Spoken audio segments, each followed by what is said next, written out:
Made Naryana sejak sekolah di sekolah dasar atau sekolah rakyat pada tahun 1957 memang sudah senang berorganisasi. Sejak SD kelas 1 sudah menjadi ketua kelas dan setiap apel Senin di sekolah punya tugas sebagai pengerek bendera merah putih.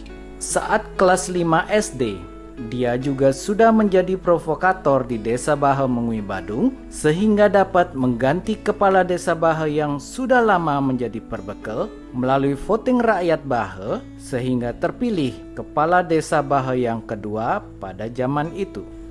Setamat SD di desa, Made Naryana yang kini menginjak usia 75 tahun, yaitu tepat pada tanggal 21 Juni 2024. Melanjutkan sekolah ke SMP Dwi Jendre Denpasar.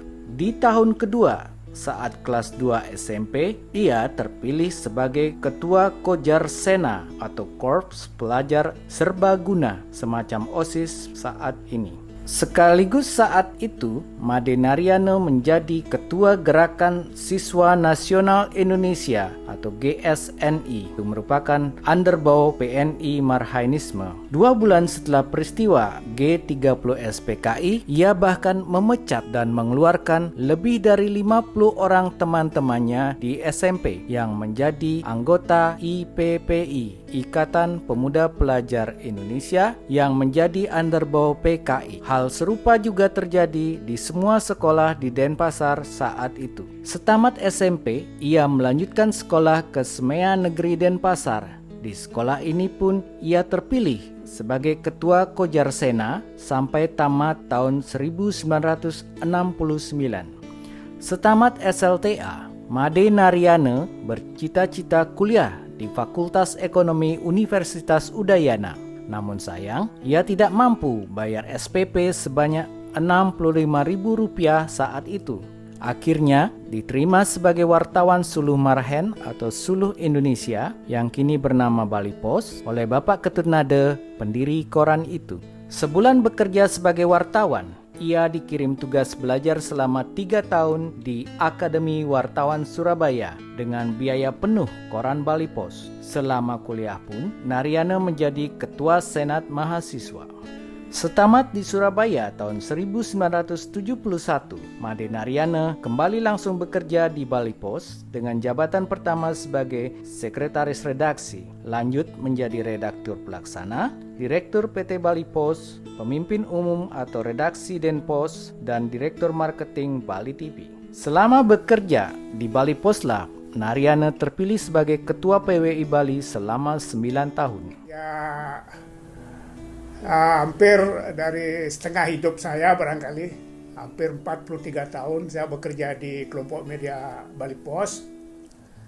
Di sanalah saya dapat ilmu banyak dari pendiri Bali Pos, Bapak Ketut Nade, sehingga saya bisa berkarir sejauh ini gitu. Oleh karena itu saya patut memberikan penghargaan dan terima kasih kepada Bapak Ketut Nade, begitu juga kepada Ibu Desa Rake Nade yang kedua-duanya sekarang sudah almarhum, dan putra-putri beliau terutama Bapak ABG Satya Narada yang melanjutkan sekarang perjuangan dari koran Bali Pos yang juga memiliki Bali TV. Oleh karena itu sekali lagi saya menyampaikan terima kasih dan penghargaan. Dan semenjak saya bekerja di Bali Pos, terus terang saja saya ingin jujur juga di sini, kehidupan saya semakin mapan, baik secara ekonomi maupun secara karir berikutnya. Dan keluarga saya juga merasa senang, karena saya boleh dikatakan dalam tanda kutip adalah tamatan Bali Pos. Tahun 2011, Made Naryana pensiun dari Bali Pos Group, dan tahun 2023 bersama owner Radio Gema Merdeka Group, Bapak Dr. I Gusti Ngurah Oke dan kawan-kawan membangun surat kabar Pos Bali. Sampai sekarang ia menjadi pimpinan umum dan redaksi. Sejak kerja sebagai wartawan, Made Naryana senang meliput olahraga dan politik. Memang tidak nyambung, tapi itulah hobinya dalam meliput pemberitaan. Karena tekun di dunia olahraga lah ia pernah menjadi Ketua Umum KONI Bali selama 4 tahun. Mulai tahun 2017, Bupati Badung Bapak Nyoman Giriprasta bersama jajaran anggota KONI Badung memilih Made Naryana sebagai Ketua Umum KONI Badung. Dunia kewartawanan dan dunia olahraga bagi saya bukan hal baru sebetulnya. Saya sudah melakoni sejak zaman Orde Lama, juga mengalami Orde Baru, Orde Reformasi, dan Orde-Orde yang sekarang ini. Saya semenjak jadi wartawan di lapangan, sudah senang meliput berita-berita olahraga dan berita-berita politik. Kenapa ini kesenangan saya?